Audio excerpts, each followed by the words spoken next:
Meus irmãos, graça e paz a todos, estamos aqui para mais um vídeo e dessa feita eu estarei falando dessas duas obras, desses dois maravilhosos comentários da Carta aos Romanos, comentário bíblico Romanos John Murray e comentário Romanos João Calvino.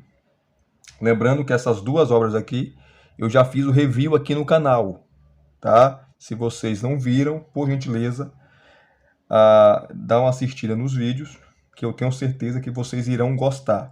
Duas monumentais obras, e eu estarei falando de ambas aqui, dando um resumo, né? Porque como eu já fiz o review dessas duas obras, então eu estarei dando um resumo de ambas, tá? E se você tiver em dúvida, tenho certeza que esse vídeo vai tirar a sua dúvida se você pensa em comprar um comentário de Romanos bom, excelente. Se você pensa em trabalhar a Carta aos Romanos, expor a Carta aos Romanos, que é a principal carta, né? E o principal tratado teológico da história. É a principal carta do Novo Testamento. É a mais importante carta do apóstolo Paulo. E Romanos, se você pregar Romanos, e se os pastores das denominações, das igrejas, pregassem Romanos, expôs-se, fizesse uma exposição da carta aos Romanos, muita heresia não existiria na igreja. Iria acabar com as heresias na igreja. Porque Romanos traz a justificação pela fé, que é o tema central da carta. Romanos traz que a salvação não é meritória, não é por obras, é pela graça de Deus mediante a fé. Enfim, é a principal carta do apóstolo Paulo. E é a carta mais comentada do Novo Testamento. E é também um dos livros mais comentados da história.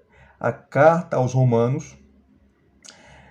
Se você estudar a história da igreja, você vai perceber que foi e é a principal carta, o principal livro, ou um dos principais livros das Sagradas Escrituras. Pois Paulo parece que estava subindo, né, escalando o Monte Everest da revelação espiritual. Paulo está inspirado quando escreve essa carta. Então é um compêndio teológico maravilhoso. E os dois comentários, tanto o comentário de John Murray e o comentário de Romanos, são excelentes. Aí você pode perguntar, entre João Calvino e John Murray, eu compro qual, Elias? Qual eu compro? Em primeiro lugar, deixa eu dar um resumo aqui. Calvino, muita gente fala de João Calvino, muita gente critica João Calvino, muita gente fala um monte de besteira sobre João Calvino, mas não lê Calvino. Antes de você falar, criticar, você não pode comer da mão de ninguém. Não é porque o seu pastor falou, porque o seu professor de teologia falou, ou porque alguém famoso, algum professor falou, o seu professor de teologia falou de Calvino, que você vai abraçar. Você tem que ler o camarada. Porque uma coisa é o João Calvino, é você ler as institutas da religião cristã, e outra coisa é você ler os comentários de João Calvino, que eu já fiz aqui o review das obras de João Calvino, das cartas pastorais, das epístolas gerais, de Hebreus, das cartas aos Gálatas, aos Efésios, Filipenses e Colossenses, né, de João Calvino. E João Calvino, ele era um pregador expositivo. Ele expôs livros inteiros da Bíblia. E Romanos foi um deles, tá? Romanos foi um deles. Inclusive, esse comentário dele de Romanos faz parte da série que ele pregou sobre Romanos. Então, João Calvino era um pregador expositivo. Inclusive, tem até um livro, né? A Arte Expositiva de João Calvino. E nesse comentário aqui de Romanos, já fiz o review para vocês, mostrando essa obra, Ele comenta versículo por versículo, parte por parte. João Calvino, ele era um erudito, conhecia muito bem o grego. Ele vai citar aqui o tempo todo o grego, né? Vai citar os pais da igreja. Ele era um erudito. A erudição dele é maravilhosa.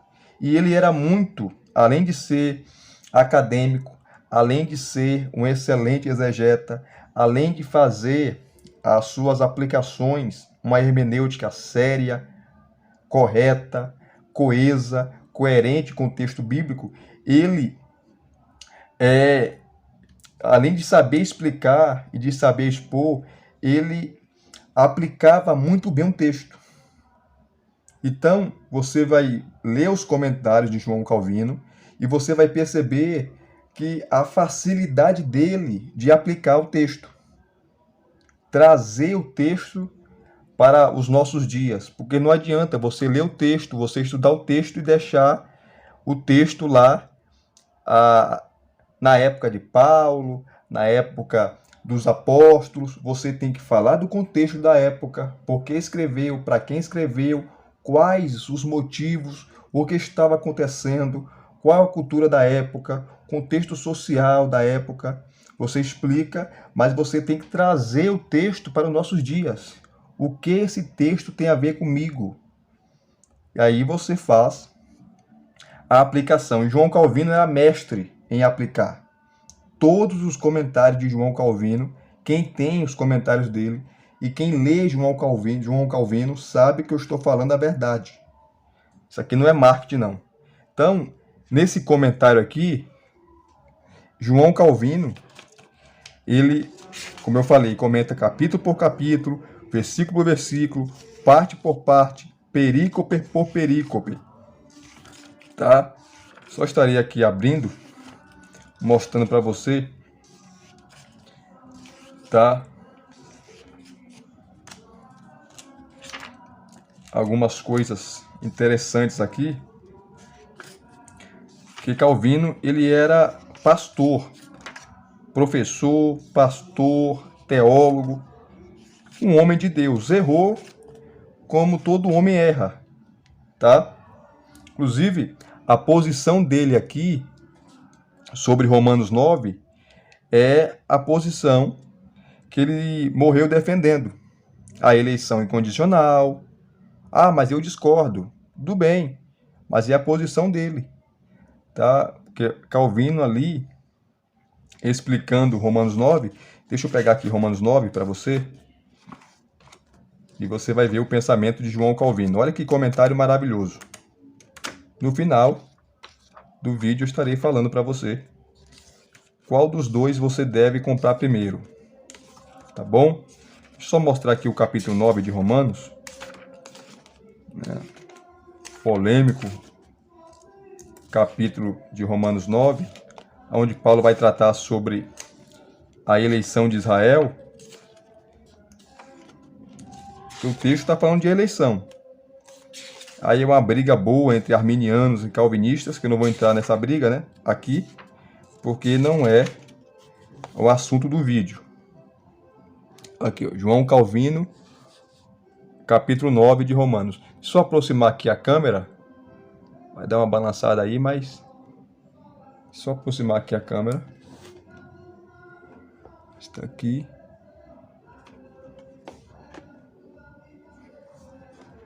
Aproximei aqui, deixa eu afastar um pouquinho aqui. Aqui, ó, capítulo 9, Romanos. Se aproximar mais.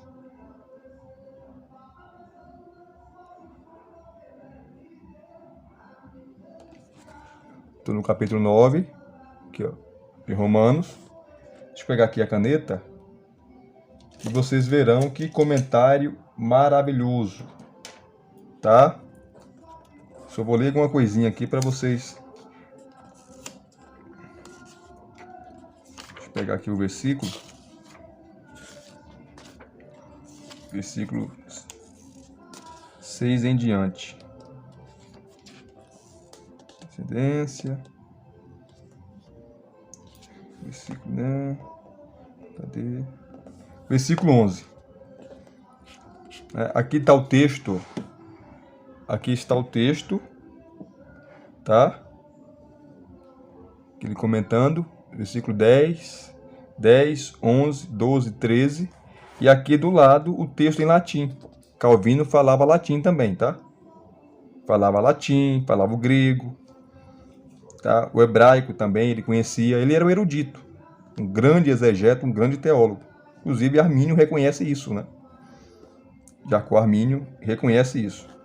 Então aqui, eu vou ler o versículo 11, só para vocês terem ideia dos comentários dele, excelentes, e a arte explicativa dele, né? Explicativa e aplicativa, porque as crianças não eram ainda nascidas, nem tinham praticado o bem ou o mal, para que o propósito de Deus quanto à eleição prevalecesse não por obras, mas por aquele que chama.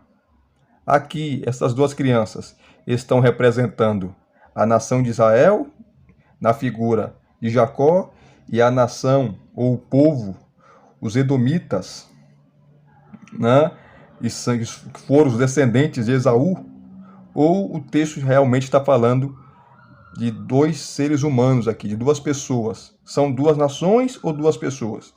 Olha o comentário de Calvino aqui, olha o versículo 11. Aqui, ó. E as crianças não eram ainda nascidas. Olha o que ele vai falar. Ele agora, né, Paulo, ele agora começa a pôr-se mais a descoberto. Ele agora começa a pôr-se mais a descoberto, a fim de mostrar a razão desta diferença, a qual nos informa ele. Deve ser encontrada unicamente na eleição divina. Inicialmente, notara de forma sucinta que havia certa diferença entre os filhos naturais e os de Abraão. Ou seja, ainda que, pela circuncisão, todos haviam sido adotados na participação do pacto, todavia a graça divina não fora eficaz em todos eles. Portanto, aqueles que desfrutam dos benefícios divinos são os filhos da promessa, conforme o versículo 6. Então, os verdadeiros filhos de Deus são os da fé. Não necessariamente você tem que ser judeu para ser filho de Deus. Porque o judeu agora não é uma posição espiritual.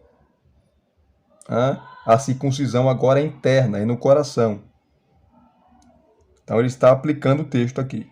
Paulo, não obstante, ou guardara silêncio, ou no mínimo fizeram uma alusão um tanto velada sobre a causa desta ocorrência. Mas agora ele faz uma clara referência a toda a causa da eleição imerecida de Deus, a qual, em hipótese alguma, depende do homem. Na salvação dos santos, não temos que buscar uma causa maior fora da munificência divina, e nenhuma causa maior na destruição dos réprobos, além de sua justa severidade. Os réprobos, segundo Calvino, são os não eleitos, tá? São os não eleitos. Então, você pode discordar de Calvino, tá? Eu não concordo com muita coisa que ele fala, né? Assim como qualquer teólogo, mas o camarada era bom, muito bom. Então ele está aplicando aqui, falando sobre a eleição, a escolha de Jacó. Por que Deus escolheu Jacó? Foi graça. E não escolheu Esaú. E aí o texto está falando de pessoas aqui, no versículo 11. Os dois eram gêmeos, na mesma mãe, na mesma situação, e Deus falou, olha, vou escolher Jacó e não vou escolher Esaú. O texto é claro. A primeira proposição de Paulo, e tem mais, isso depende se você é calvinista ou se você é arminiano. Tá? O texto de Romanos 9 está falando sobre a eleição, isso é inegável, gente. Não dá para distorcer o texto. A primeira proposição de Paulo, pois é a seguinte: como a bênção do pacto separa o povo de Israel de todas as demais nações, assim também a eleição divina faz distinção entre as pessoas dessa nação, ao tempo em que predestina alguns para a salvação e outros para a condenação eterna, que é a posição de Calvino. Tá? Eis a segunda proposição. Não há outro fundamento para esta eleição, senão unicamente a munificência divina, bem como sua mercê, revelada desde a queda de Adão, a qual abraça todos aqueles de quem ele se agrada, sem nenhuma consideração por suas obras. Aqui, ó. Por suas obras, né? Quaisquer que sejam elas. Eis a terceira. O Senhor, em sua eleição totalmente merecida, é livre e isento da necessidade de conceder igualmente a todos a mesma graça. Ao contrário, ele ignora quem quer e escolhe a quem lhe apraz. Paulo suscitamente enfeixa todas estas proposições numa só sentença, e em seguida considerará os pontos restantes. Ao afirmar, ele continua aqui, ó, ao afirmar, e as crianças não eram ainda nascidas, nem tinham praticado o bem ou o mal, está a demonstrar que Deus, ao fazer a diferença entre eles, não poderia ter levado em conta quaisquer obras que não haviam ainda vindo à existência, porque eram bebês. Os que apresentam um argumento contrário, dizendo que isso não constitui razão para a eleição divina, né? Não fazer a diferença entre os homens segundo os méritos de suas obras, porquanto Deus prevê as obras futuras, da presciência, né? As quais os farão ou não dignos ou merecedores de sua graça. Não conseguem perceber com a mesma lucidez de Paulo, porém se prejudicam pelo primeiro princípio de teologia, o qual deve ser bem mais conhecido dos cristãos, ou seja, que Deus não pode ver nada de positivo na natureza corrompida do homem, tal como demonstrado na pessoa de Jacó e Esaú, que o possa induzir a demonstrar seu favor. Então os dois não fizeram nem bem nem mal, que eram crianças, e Deus escolheu Jacó, e de Jacó a nação santa, eleita, né? Os seus 12 filhos, e Deus não olhou as obras de Jacó, Deus não viu a mérito em Jacó, e ele escolheu, foi um propósito soberano de Deus. É isso que Calvino está falando, e ele continua comentando. E todo comentário, deixa eu voltar aqui, de João Calvino, é nesse sentido. Ele comenta parte por parte, ele comenta versículo por versículo, ele comenta perícope por perícope, sempre aplicando a exegese, o original, o grego, e fazendo aplicações, como ele está fazendo aqui. Aplicações maravilhosas, que qualquer um entende. Então é um excelente comentário da carta aos Romanos.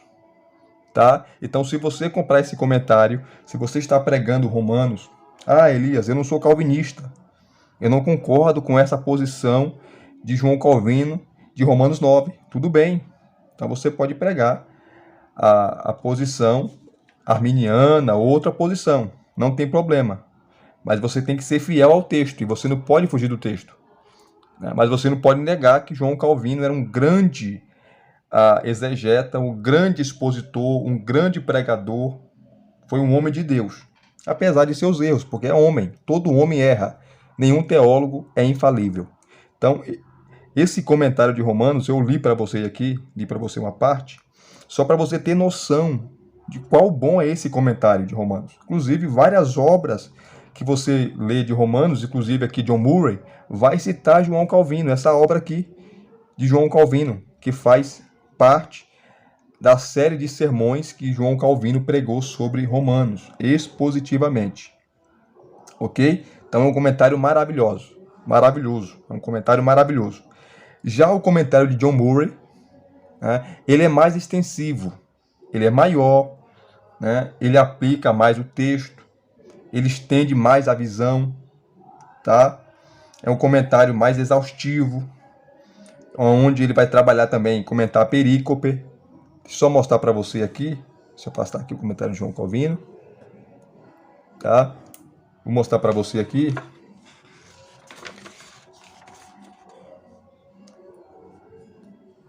Só aqui está o índice, né, o sumário. Deixa eu aproximar aqui a câmera. Aqui, ó. Texto e exposição. Começo tem a introdução. Vai falar do autor, a ocasião, a igreja em Roma, o esboço da carta aos Romanos, propósito dos capítulos de 1 a 8, o propósito dos capítulos de 12 a 16, o propósito dos capítulos de 9 a 11. Aqui, texto e exposição. Ele vai trabalhar as perícope. A primeira, a saudação, versículo de 1 a 7. Depois, a introdução, versículo de 8 a 15. O tema da carta aos Romanos, versículo 16 e 17. A universalidade do pecado. Capítulo 1, do 18 ao capítulo 3, versículo 20. Tá? Aí ele vai trabalhar no tocante aos gentios, tá? No tocante aos judeus, o agravamento da condenação dos judeus, a fidelidade de Deus, versículos 3, capítulo 3, de 1 a 8. Então ele vai trabalhando a perícope e explicando versículo por versículo.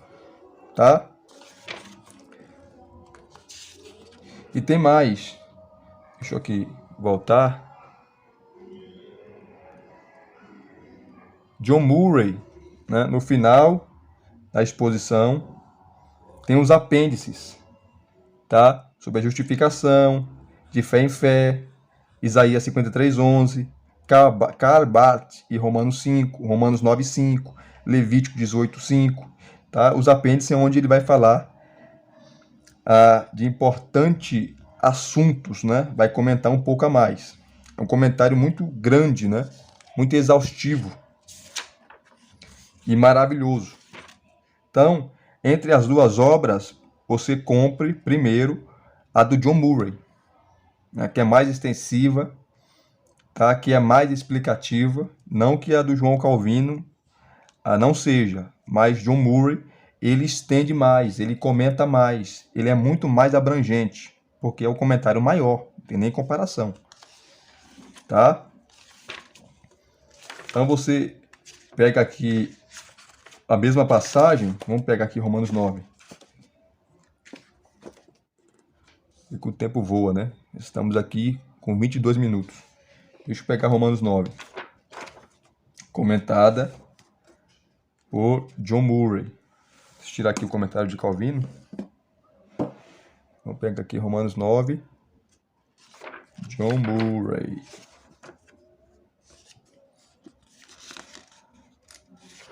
Vou comentar o mesmo versículo lá que o Calvino comentou. Vou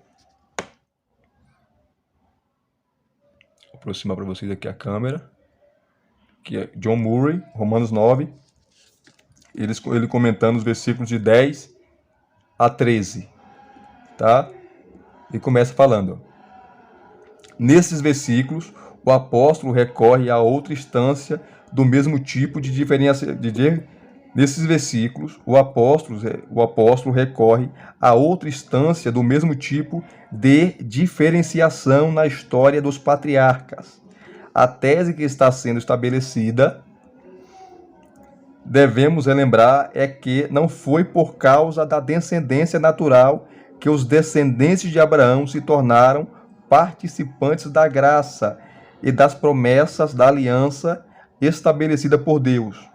Isto foi comprovado no caso dos próprios filhos de Abraão, onde Deus escolheu Isaac e não Ismael.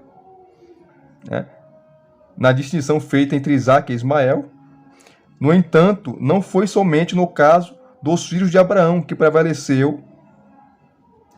Ele usa aqui a palavra discriminação, né? Que prevaleceu essa discriminação. Eu usaria outra palavra, né? Mas ele usa essa palavra aqui. Que não tem problema, mas discriminação é uma palavra muito forte, na minha visão.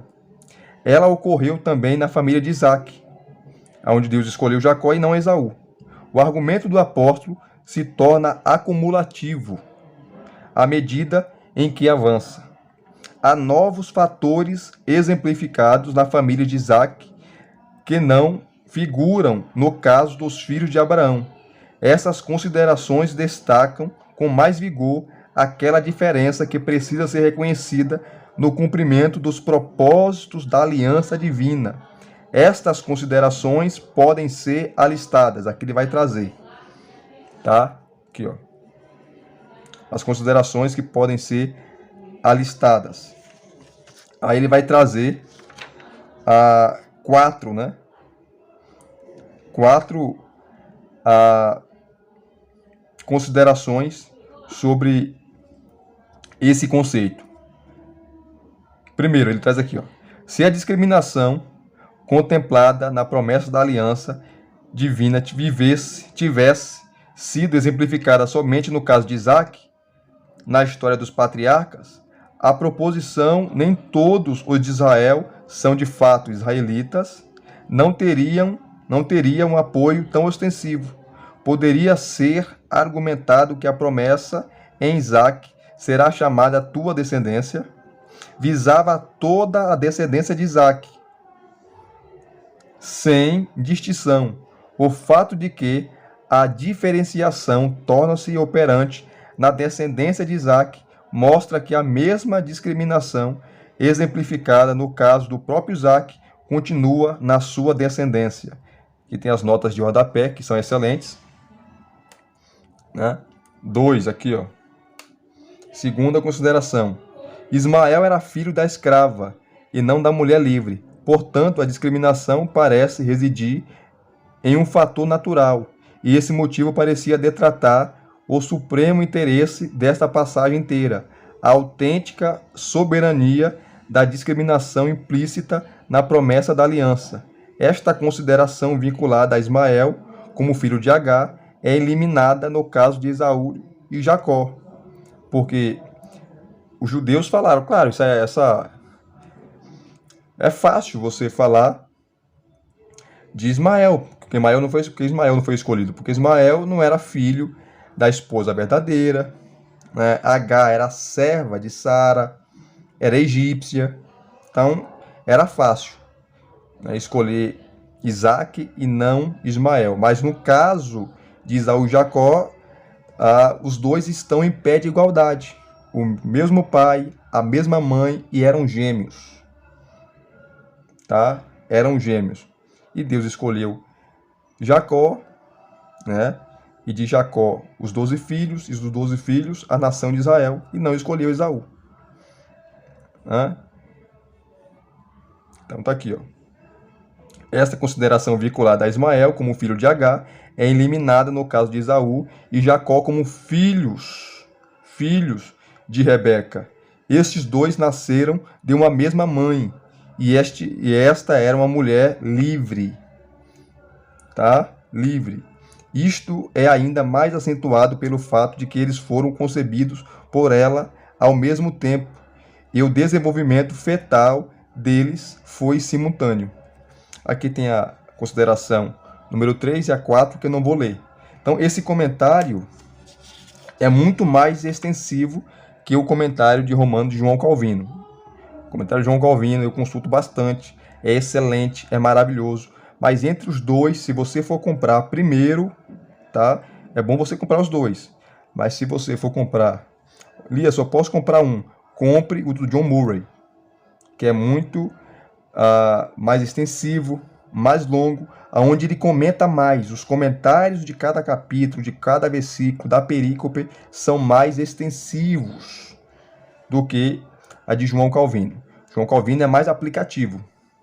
Ele aplica, ele comenta o texto usando a exegese, uma hermenêutica apurada, tá? E ele não é tão extensivo nos comentários. Ele aplica o comentário, tem comentário que ele é mais extensivo e tem comentários que ele não é. Já John Murray, quase todos os versículos, tá? Ele comenta demais, muita coisa ele comenta, como os versículos de 10 a 13, tá? Aqui, ó. Ele comenta, vai comentando, ó. Tá? São comentários gigantescos. Olha só, ele comentando. Então é muita coisa. Só em 3 versículos, ó, ele comentando. Só em 3 versículos. Olha só. Muita coisa. São os versículos 10 a 13. São 5 folhas, praticamente, ele comentando os versículos 10 a 13. Para depois comentar a nova perícope aqui, ó, capítulo 9, dos versículos 14 a 18.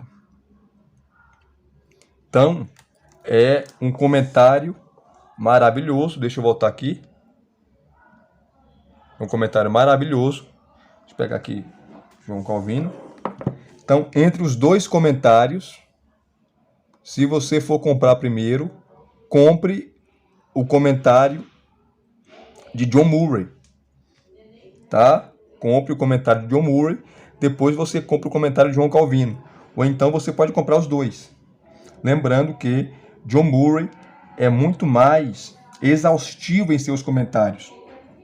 Comentário muito maior, dá uma visão muito ampla, tá? Do capítulo 1 ao capítulo 16. João Calvino também comenta versículo por versículo, capítulo por capítulo, aplicando o texto, fazendo aplicações maravilhosas, extensivas, explicativas, aonde qualquer um entende.